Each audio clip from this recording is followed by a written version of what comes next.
আরজিকর হাসপাতালে মহিলা চিকিৎসককে ধর্ষণ ও খুনের ঘটনা। সেই ঘটনার প্রতিবাদে সারা রাজ্যের পাশাপাশি শিলিগুড়িতেও কর্মবিরতি পালন চিকিৎসকদের। উত্তরবঙ্গ মেডিকেল কলেজ ও হাসপাতালে সকাল থেকে কর্মবিরতি পালন করছেন চিকিৎসকেরা। মেডিকেলের জরুরি বিভাগের সামনে জুনিয়র ডাক্তাররা ধর্নায় বসেছেন।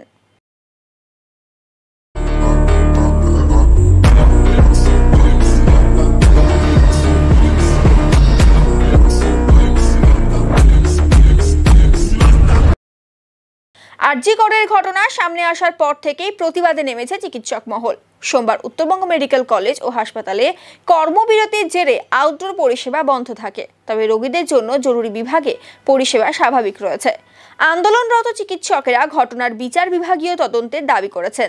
এছাড়াও রাজ্যের প্রতিটি হাসপাতাল মেডিকেল কলেজে চিকিৎসকদের সুরক্ষা সুনিশ্চিত করার দাবি তুলেছেন তারা। এদিনের কর্মবিরতির জেরে উত্তরবঙ্গ মেডিকেল কলেজ ও হাসপাতালে আসা রোগী ও তাদের আত্মীয়দের সমস্যার মধ্যেও পড়তে হয়েছে। পশ্চিমবঙ্গ শুধু নয়, সারা দেশ জুড়ে নিমহ্যান্স, দিল্লির বিভিন্ন মেডিকেল কলেজ, উড়িষ্যার বিভিন্ন মেডিকেল কলেজ, এই সব জায়গাতে ধর্না শুরু হয়েছে যে উপযুক্ত জুডিশিয়াল এনকোয়ারি করতে হবে, বিচার বিভাগীয় তদন্ত করতে হবে। ঠিক আছে, এটা আমাদের দাবি। এবং পোস্টমর্টেম রিপোর্ট কিন্তু প্রকাশ্য করা হচ্ছে না। তো সেখানে বলা হচ্ছে যে প্রাথমিক রিপোর্ট পাওয়া গেছে তাতে একাধিক মানুষ না থাকলে এরকম ব্রুটালভাবে ইনজুরি হতে পারে না, এখানে একাধিক মানুষ জড়িত আছে। তাহলে আমরা বলছি যে পোস্টমর্টেম রিপোর্টটা ইমিডিয়েটলি পাবলিশ করা হোক, ইমিডিয়েটলি জুডিশিয়াল ইনকোয়ারি করা হোক। কারণ পুলিশ প্রথম দিন বলে দেয় যে এটা আত্মহত্যা, কিছু না করে। এই পুলিশের উপর আমাদের ভরসা নেই, আমরা চাই জুডিশিয়াল ইনকোয়ারি।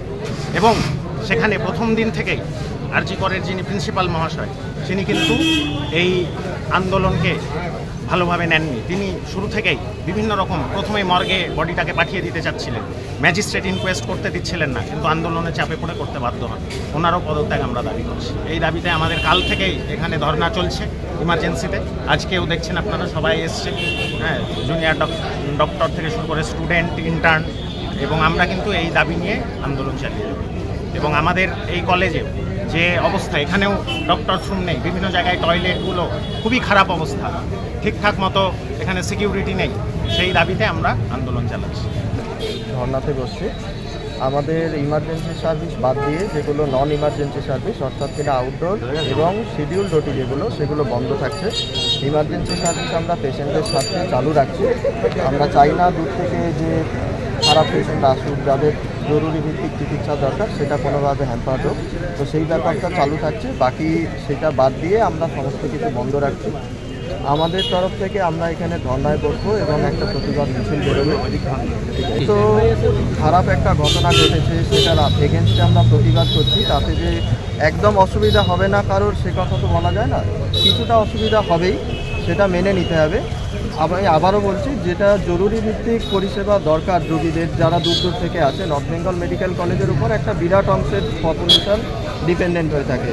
তো আমরা কখনোই চাইবো না যে আমাদের এই আন্দোলন চলতে সেই যাদেরকে জরুরি ভিত্তিক চিকিৎসা দরকার, যাদের জরুরি ভিত্তিক অ্যাডমিশন দরকার, সেইগুলো কোনোভাবে বিঘ্ন হোক। সেটা বাদ দিয়ে আমরা শিডিউল যে জায়গাগুলো সেইগুলোর থেকে সরিয়ে নিচ্ছি। আমাদের এটা কন্টিনিউ চলবে, আপাতত কন্টিনিউ চলবে, এরকমই ডিসাইড করা হয়েছে। বাকি তদন্ত যে পথে এগোচ্ছে, যে আউটকাম আসছে, এবং আরজিকরের যারা চিকিৎসক বন্ধুরা আছে আমাদের, তাদের যে ডিসিশন হচ্ছে সেই অনুযায়ী দেখে আমাদের পরবর্তী সিদ্ধান্ত। নিরাপত্তার দাবি প্রত্যেক মেডিকেল কলেজেরই নিজস্ব দাবি দেওয়া কিছু আছে। মেন এজেন্ডা কিন্তু আরজিকরের যে ঘটনা ঘটেছে তার এগেনস্টে আমাদের যে প্রতিবাদ, এবং সেইটা তারা যত দ্রুত সম্ভব আমাদের ইনভেস্টিগেশন করে একটা আউটকামে আসা, এটা আমাদের মেন দাবি।